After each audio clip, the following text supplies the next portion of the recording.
We're just delighted here at the NCRCRD to introduce and welcome Dr. Rick Funston, who is a professor and a reproductive physiologist at the University of Nebraska. University of Nebraska, of course, is a leader in beef research and extension. Dr. Funston divides his time in both of these arenas. He does a lot of work in beef cattle systems research and trying to help producers become more profitable. His work has received national and international attention and adoption, so we're just thrilled to host Dr. Funston as part of our Innovations in Agriculture and Rural Development series here at the NCRCRD, in which he's going to talk about best management practices that can have a profound impact on the profitability of beef cattle operations. So welcome, Rick. Are you ready to go? Yep.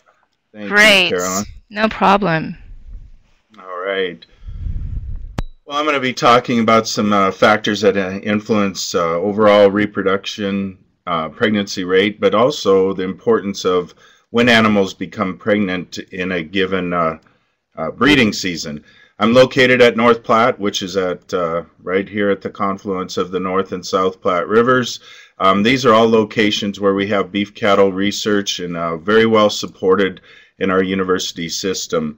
Do a lot of work up at the Goodmanson Sandhills Laboratory in the heart of the Sandhills with systems research that Carolyn talked about, looking at relevant questions that producers might have, but not only how does it impact that immediate response, which might be reproductive outcome, but how does it affect those calves that perhaps aren't even born yet?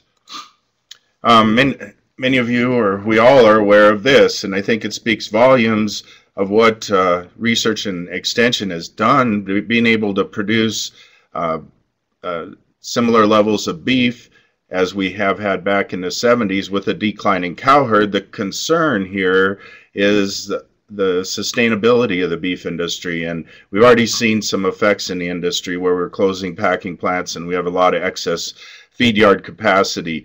A lot of this beef production was due to the cull cows that went to market because of drought, and this year their projection is this number is going to be down in total beef production when demand is actually rising. This ability to sustain beef production, there's been a lot of work done in the feedlots that allowed us to make bigger carcasses, but also I believe reproduction is a big player in this, in that we've been able to wean more calves with some of the advanced technologies that we have today and better management. But if we're going to look at efficiency of a system, there's a lot of talk on feed efficiency today and other measures of efficiency, but this is from my genetics friends, and they put it pretty interestingly. By simply increasing number of progeny per dam through either selection, heterosis from crossing, or better management, will increase efficiency of production. So it is a key that reproductive rate is key to efficiency of a beef production system. They would talk a lot about where does it begin with the sire and how long a breeding season we have. That impacts obviously pregnancy rates, but just even leaving bulls in for extended period of time, if there's some other issues in the system, it won't correct them. So that's just part of it.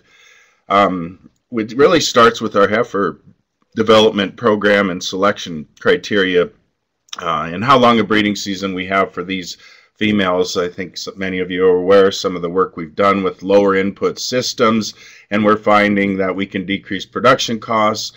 This enterprise, this heifer enterprise, is actually a profitable enterprise. Even if those females aren't pregnant at pregnancy diagnosis, they're a valuable yearling and feeder animal. But it involves keeping essentially all of the females for breeding purposes. Having a short breeding season, lighter breeding weights, it does result in more efficient animals, at least out to the past the fourth pregnancy diagnosis, and we believe this is a method to determine adaptability earlier in a system. You know, even if you aren't comfortable with as light a target weight as we have, if you just do the math from time from weaning to breeding and maybe a more comfortable target weight, those heifers really don't have to gain very much to reach that. Some of our heifers, we've gone to synchronizing all of our cattle with natural service, where we turn the bulls in, and then 5 days later everything is given a injection of prostaglandin, and that has been very effective at both having older calves at weaning, heavier calves at weaning. And our preg rates, we even shortened our breeding season 15 days, and our preg rates essentially were the same. And we increased returns by over $35 a head with that system with natural service. To further illustrate the importance of calving period, we divided the steers and heifers, in this case the steers, by when they were born, first, second, or third cycle. We had heavier steers at weaning all the way to harvest, and greater quality grade. And if you look at the heifers, heavier at weaning, heavier at puberty, higher pregnancy rates, and more calved in the first 21 days, and we had a better and earlier breed back. Bob Cushman at U.S. Meat Animal Research Center took this kind of a different approach, but categorized heifers by when they became pregnant, and found that these heifers that became pregnant in the first cycle, there were more still in the herd at 9 years of age, and collectively weaned, essentially heavier calf out to the sixth weaning of their sixth calf. I think this gives us pretty good reasoning to have a high percent of animals that conceive early in their calving season, and maybe synchronization, or in our breeding season, and maybe synchronization is a tool that we can use to achieve that. We've got very effective synchronization systems, and this website I'll show you again at the end, but is part of our reproduction task force. A lot of great information on reproductive management and these sync systems. Probably the most important reason to have a high percent of calves born early is what you do for the cow. She has a much lower chance of becoming open if she calves up front in your calving season compared to later. And it takes the profit from 2 early calving cows to cover the loss of 1 late calver, and a cow that calves in her first cycle her entire life will produce essentially 2 more calves. Harlan Hughes says the real opportunities on a ranch are to move late calvers up, and just looking at some factors that influence when animals become pregnant and overall pregnancy rate. This is a study looking at some different synchronization systems across 14 states, and these were the kind of variation they had. Certainly, the overwhelming factor is this. Fertilization rate in beef cattle is very high, 90 to 100%, but we lose 30% of the embryos before day 40. Certainly, genetics plays a role in that.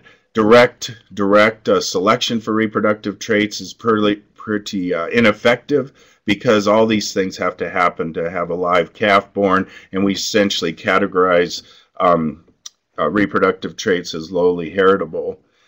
Things that affect pregnancy, though, that we manage for, probably a reason if we're going to AI, we AI a lot of heifers. Calving ease, animals that don't have dystocia have breed back sooner. And when you give assistance, animals that are given assistance sooner breed back sooner and actually wean heavier calves.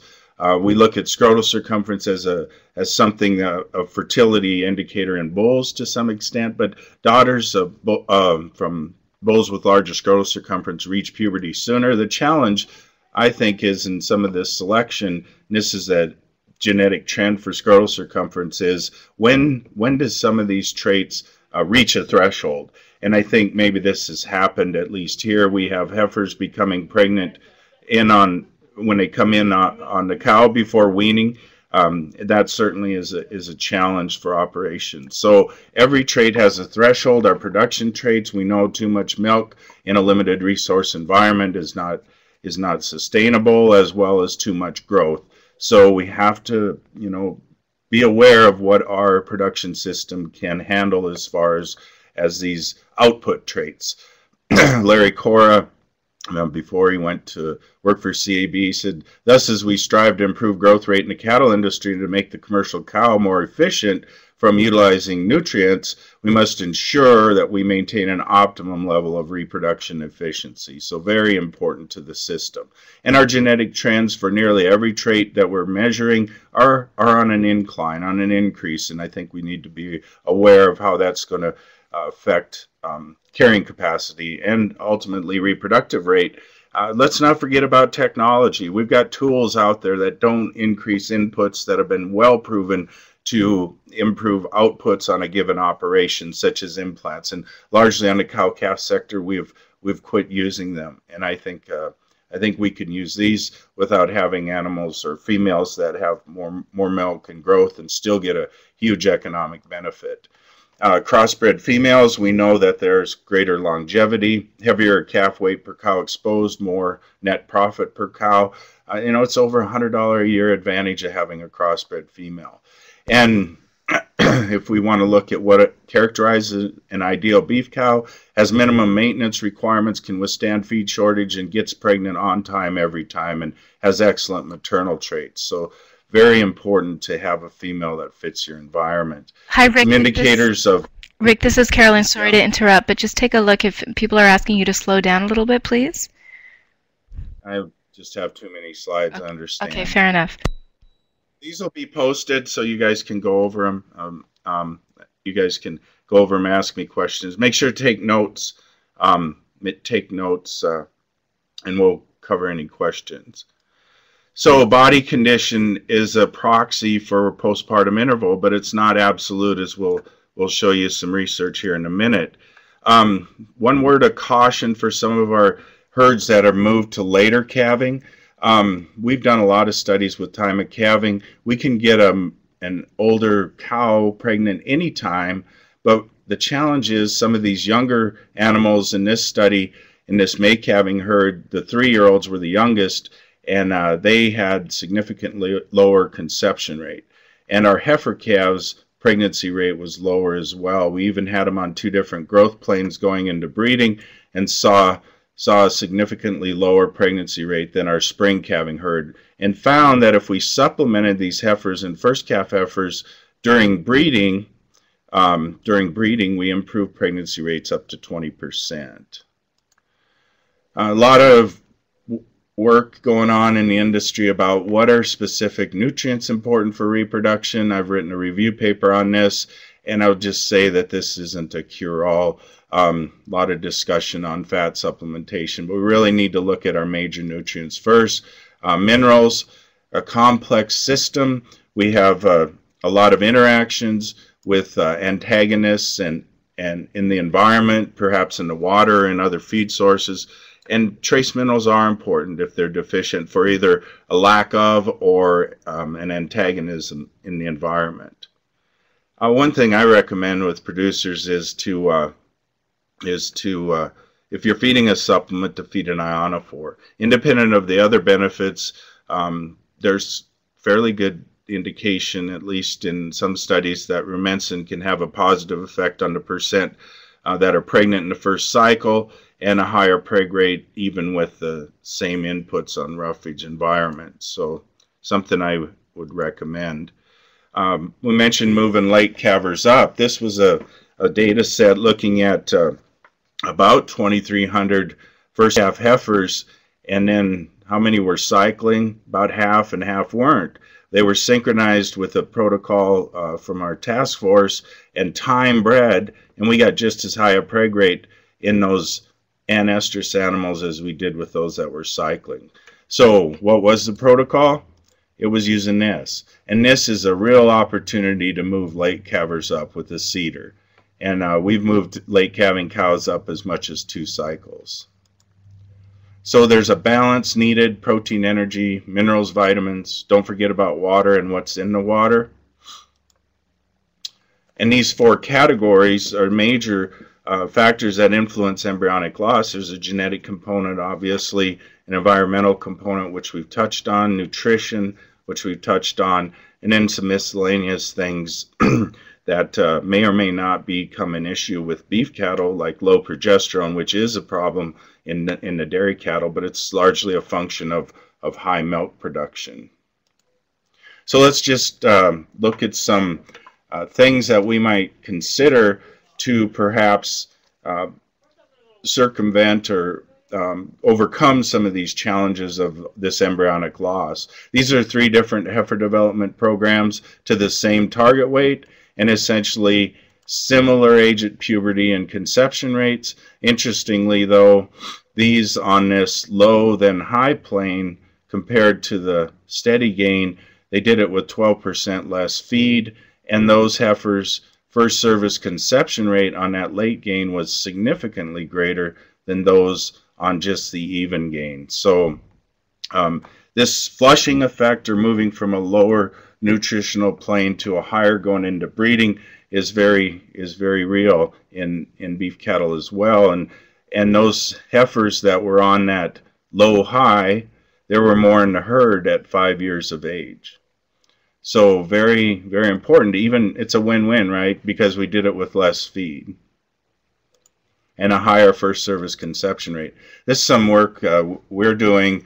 Heifers just came home from corn stalks yesterday, actually, but heifers on corn stalks are in the dry lot, significantly different weight at breeding, and if you would have guessed which would have a higher AI conception rate or pregnancy rate, you'd probably guess these heavier heifers, but that in fact was not the case. These lighter heifers had higher conception rate than these heavier heifers. Now, how could that be?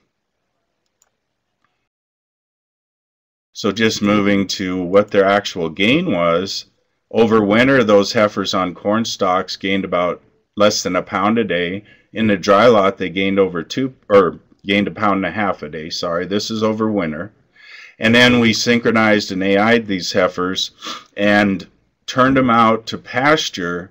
And in the same pasture, grazing side by side, we saw a pound a day difference in gain.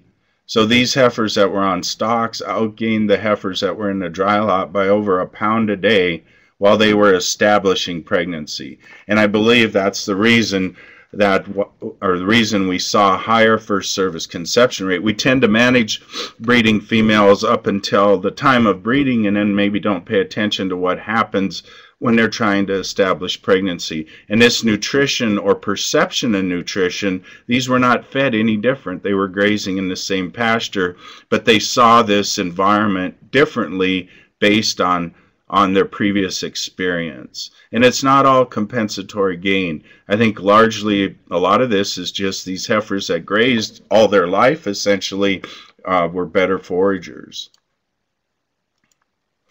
Word of caution, this is some work Cliff Lamb did when he was in Minnesota, made heifers either condition 7 or 5 and then restricted them until they quit cycling, and saw these fat heifers had to get a full condition score greater than these that maintained at a condition score 5.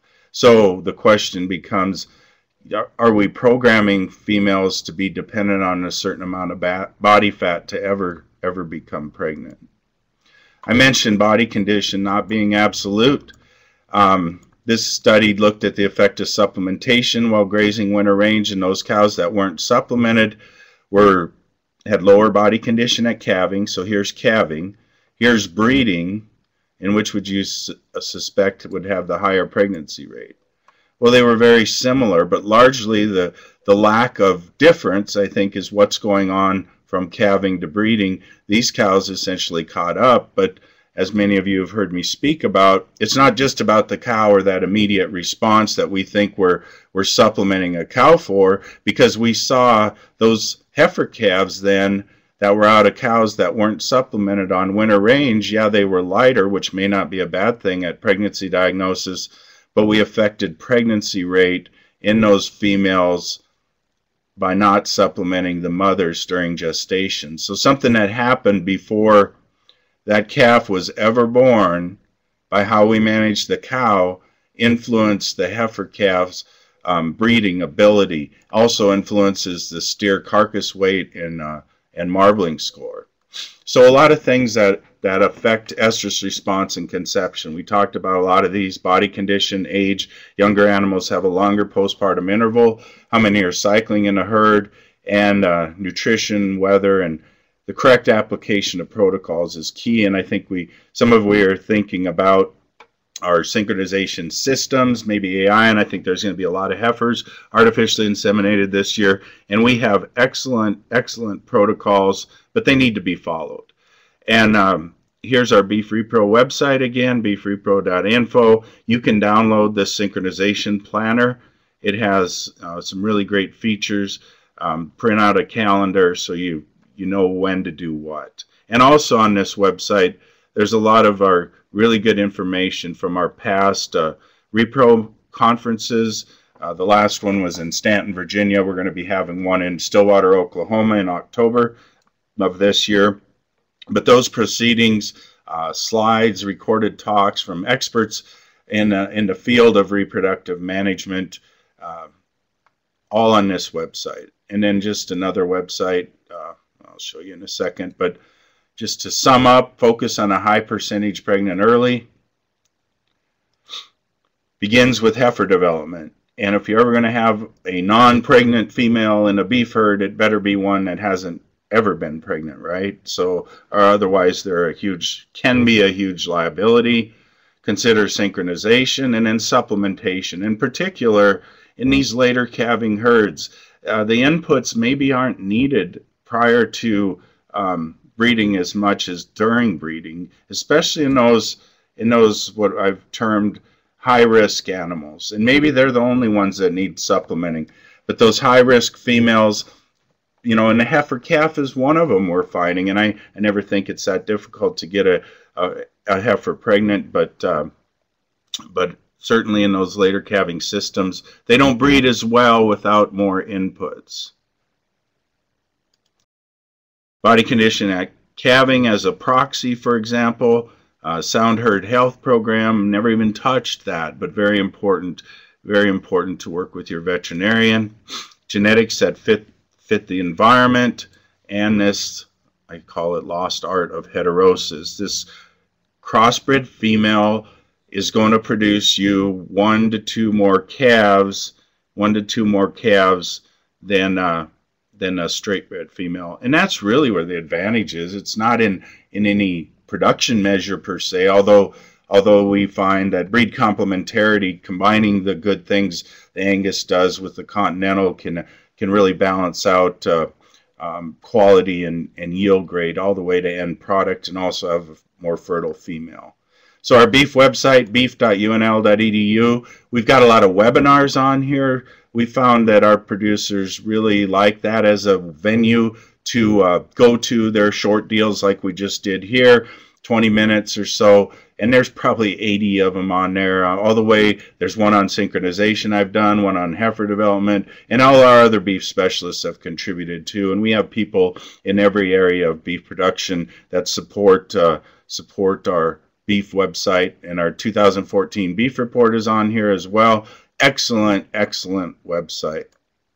And just my contact information, and I think we're pretty close to on time. I apologize for rushing through some things, but I wanted to really make a lot of points in a short period of time for you to give some thought to, rather than spend a lot of time talking on any one thing. And a lot of this information you can find on our beef website as well. So I see a question: can you better define early versus late calving herds or ranges based on pasture turnout? So I guess, I don't know where you're from, but in our environment in Nebraska, in a spring calving herd, we tend to have pretty good forage quality during breeding. So that would be, you know, we're breeding in June versus our May calving herd. Our May calving herd, they would calve in May, obviously, but they would be breeding in, say, August. So our forage quality is declining more dramatically in that later calving system than it is our early calving system. And I depending on what your forage environment is, in Michigan, I guess you had turnout as early May. You know, that I would guess your forage quality is probably going to be pretty good through your breeding season. Thanks, Rick. That was fascinating. This is Carolyn Hatch. I've brought a couple of polls up on the screen there. I'd encourage those who haven't filled them out to please do so. We want to know a little bit more about you and how you heard about the webinar. And more questions, please, in the chat box. If you have a question, put it in the chat box. So Kevin says very similar, good early and declines in August window. So yeah, similar to our production environment. I don't know if you're producers or yourself or what you do, but whether this is an issue with, as you find in your later breeding seasons, i.e. later calving seasons, I think it's a function, and it's not necessarily a function of forage quantity. We started realizing this in the non-drought years that that we had issues with these higher risk females. So they had, forage was there, but they were not, the quality wasn't. So for the late gaining heifers that were fed the stalks, were they supplemented as well, or strictly the stalks? So on our younger females, we do supplement on grazing corn residue, about a pound of a 30% cube. In older cows, we have seen very little to no benefit of supplementing those cows while winter grazing corn residue. And same with winter grass, where we talk about heifer development on winter grass, we feed about a pound of a 30% cube. What about native tallgrass prairie where cattle calve in February and remain on pasture year-round? I guess I'd have to know more what the forage quality was. I would assume in a dormant forage situation, it would be similar, poor forage quality. So do you need to supplement? If you're calving in February, your breeding season forage quality is probably pretty good. We've seen very little benefit of winter supplementation on our older cows on themselves rebreeding, but if you look at, if you want to go to that Beef Repro website and look at some of our fetal programming work, we see a detriment on the calf production out of those cows that aren't supplemented. But I think it's tied to body condition, where those females slip below a body condition 5. Okay, what about native tallgrass prairie or cattle? We got that one. Okay, Kevin, makes sense, especially the flushing point you made. I've really seen that, especially with increased twinning on supplement cows at breeding time with byproduct feeds. Interesting. That's the true definition of flushing, was in sheep, where the higher level of energy actually increased twinning rate.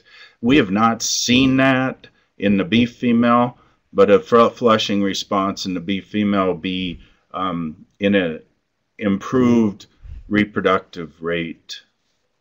So that's interesting, you see that. Did I miss any there?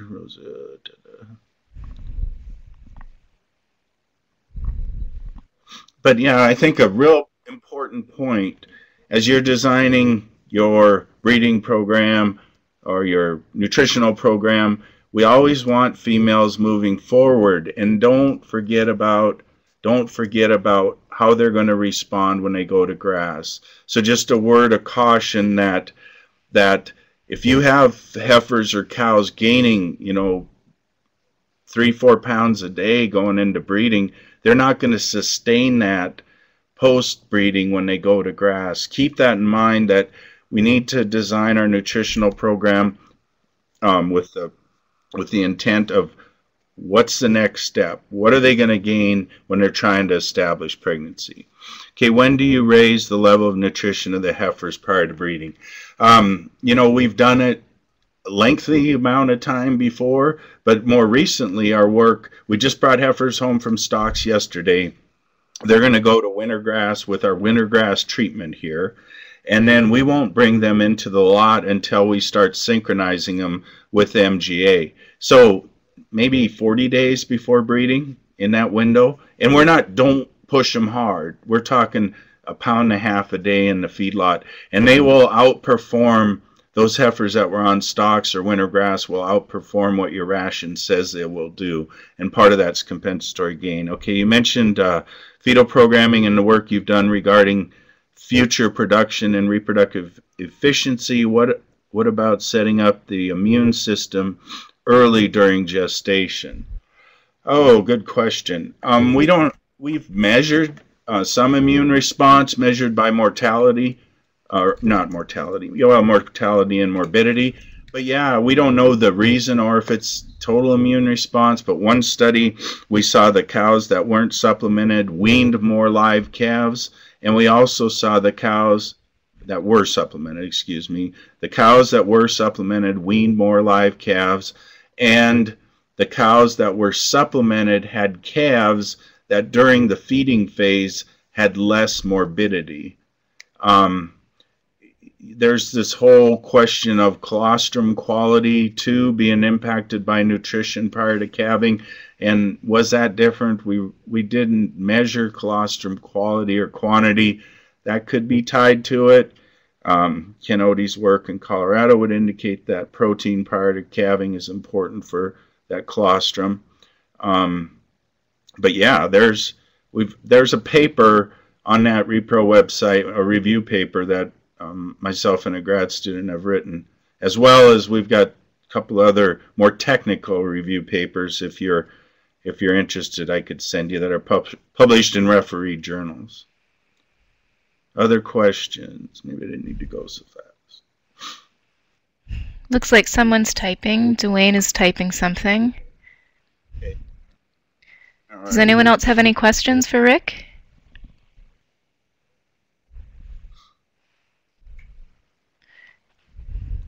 You see that one, Rick?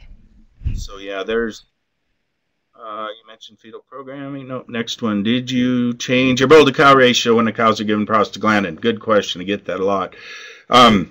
No, we did not. And I should ask, what is your bull to cow ratio? But we're essentially at 1 to 18 or so on a yearling bull, 1 to 20 to 25 on an older bull. So if you think about that system, we got 5 days potentially of those bulls breeding cows before we give the shot. So we could have up to 25% pregnant by then, and then the shot isn't going to act immediately, so probably another 2 days of natural breeding of cattle just coming in heat. So we got 7 days, 35% potentially pregnant before you give prostaglandin, and you know, one faulty. Some people think that it'll abort those animals that got pregnant. Well, you see by our preg rate, we didn't, and we just pushed up when they be conceived. But that corpus luteum is too young to be responsive to prostaglandin at day 5. What about the fatty acid work that is being done? Do you have a general opinion if we can set up or change reproductive efficiency by applying specific fatty acids? I would sure give you the review paper I wrote. It's a complex system. If there's any benefit of supplementing fat, it's prior to calving.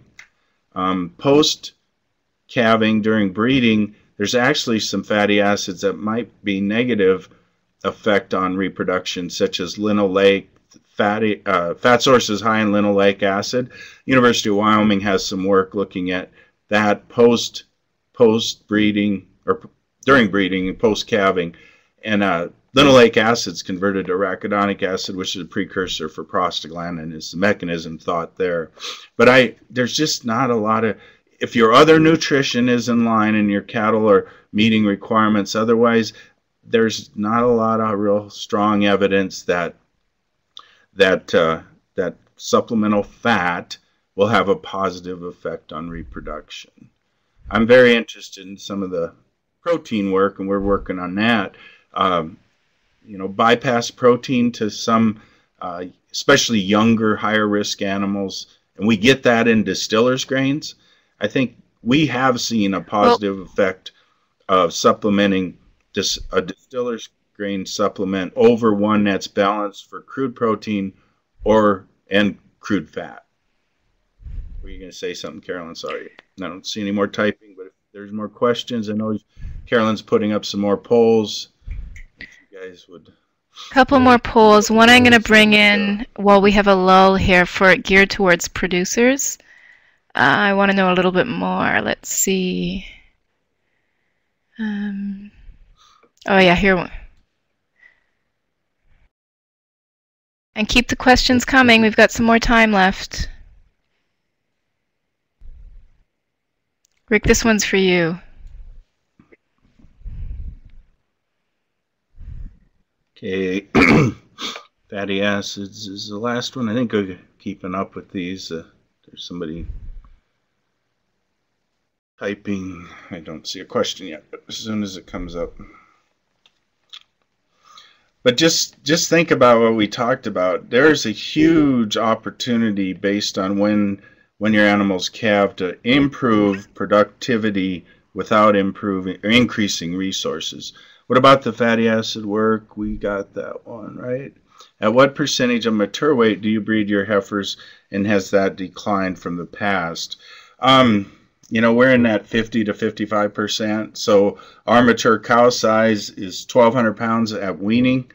So we're looking at a 6-weight heifer to 6.5. On our Goodmanson cattle, which are crossbred females, we've decreased that as well in some more straightbred cattle, and you know, 55%, we're not having any issues. And the big thing is they'll make a lot of that up during the grazing season, and their response when they go to grass is so much better than those heifers that are confined and fed to a higher rate of gain, or even confined at all. But anything we can do to improve the percent calving early in our calving season has a huge effect on any operation. I may have missed it. Did you see a higher rate of success using the bull or AI? I'm not sure what that refers to. Do you get a higher preg rate with bull or AI? I think the research would say on a given insemination, they're very similar to conception rates to AI or natural service, if that's your question. If it's not, give me some more information. So yeah, our synchronous, and we get real similar pregnancy outcome with just timed AI anymore. We've got excellent systems that work, that really work, and with anestrus females. So you know, I've made this point, and it was in what we were going to talk about today, but that event of when your animals calve, and then if you have an extended calving period in your herd, we can move those late calvers up, and they are a huge opportunity. I had an individual that had 80 late calving cows, and I was talking in our Nebraska Ranch Practicum, and he said, I didn't think there were anything I could do with these, and he put cedars in all of them, and the vet preg checked them in the fall, and he said his diagnosis was that they moved 90% of them up 2 cycles. 2 cycles on a cow, that's, you know, 40 some days a calf at 2 pounds a day, 80 pounds more calf for what a cedar costs and prostaglandin. So it's just put the cedar in, 7 days later, pull it and give prostaglandin, and then they just turn the bulls out. And there's somebody typing from I got Yemen. a couple of incoming questions, it looks like. Oh, no. So you see a higher success using the bull. We talked about that, whether I answered it sufficiently. How many days post-calving did they put cedars in late cows? Cedars are labeled, and that's all we can go by. Cedars are labeled for 30 days plus postpartum. So, which those cows probably aren't cycling, right? But you can put them in at 30 days according to label. We talk about how body condition can change your pregnancy rate, but it seems like the animal's plan of nutrition is more important than body condition. Oh, absolutely. I agree that what's happening, that change in body weight gain, is probably more important than just strict condition. I'd rather just put it this way. I'd rather have a thin cow gaining condition than a fat cow going the other way. And we see that body fat can be very misleading in these later calving herds if they're on a declining plane of nutrition. You mentioned that we may be programming heifers that we develop at a higher weight body condition. If they go anovulatory, it takes a higher condition to start them. What's the mechanism behind this? I'm going to throw out a hormone, and this is probably from Robin, right? Leptin, maybe. hormone produced by fat cells, that has direct correlation or connection to reproduction. That's just a theory. I don't know that I've proven it. Will the cedar cause an estrus heifer to cycle and conceived on a timed AI? What percent pregnant have you seen? So it depends on how deep estrus they are. If they're close to cycling, yes, it will. We've seen in a heifer that's not have calved yet. We're just talking yearling heifer. I like the 14-day cedar and the MJ program. Those two are my choice. If you can get MJ into the heifers, the MJ program obviously is less expensive, but 14-day cedar I've seen really good results with in that heifer. The 7-day works great in first calf heifers and cows, but not as good in the yearling heifer. What's your latest thoughts on feeding high-quality alfalfa hay, nitrogen, high degradable protein or soluble protein, and the effect on uterine pH and conception? Yeah, good question.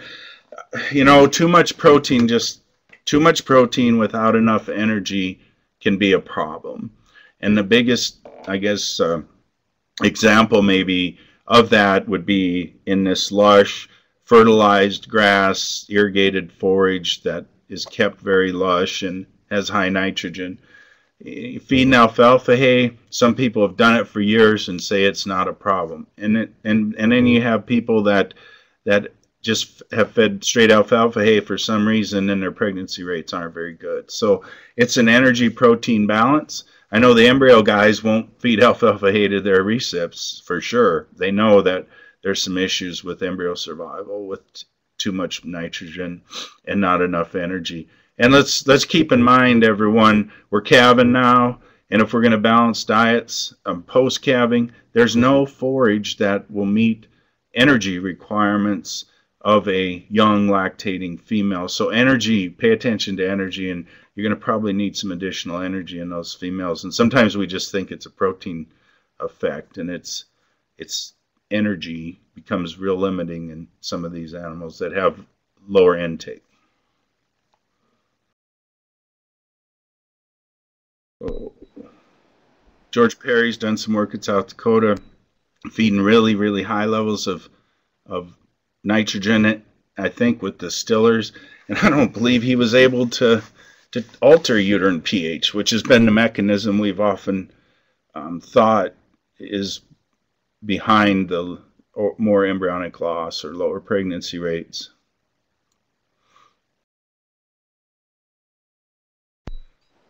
Well, you guys all have my contact information. Unfortunately, with the internet, I'm pretty easy to find, but and these slides will be posted somewhere in PDF. I don't know, Carolyn, if it's on your guys' website. Yeah, actually, thanks, Rick. That was fascinating, and also thanks for all the great Q&A coming from the audience.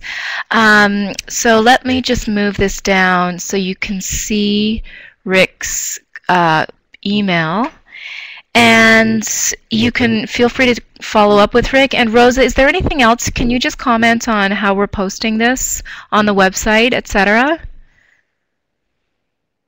Rosa, are you there? Okay. I'm sorry, I was on mute. Yeah, I'm going to put the, I'll put it under the chat. Great. I wanted to encourage anyone who hasn't filled out the poll on the screen to please do so. And let's see. So I wanted to thank you all. Thanks, Rick, for your presentation. Thanks to all of you for your attendance.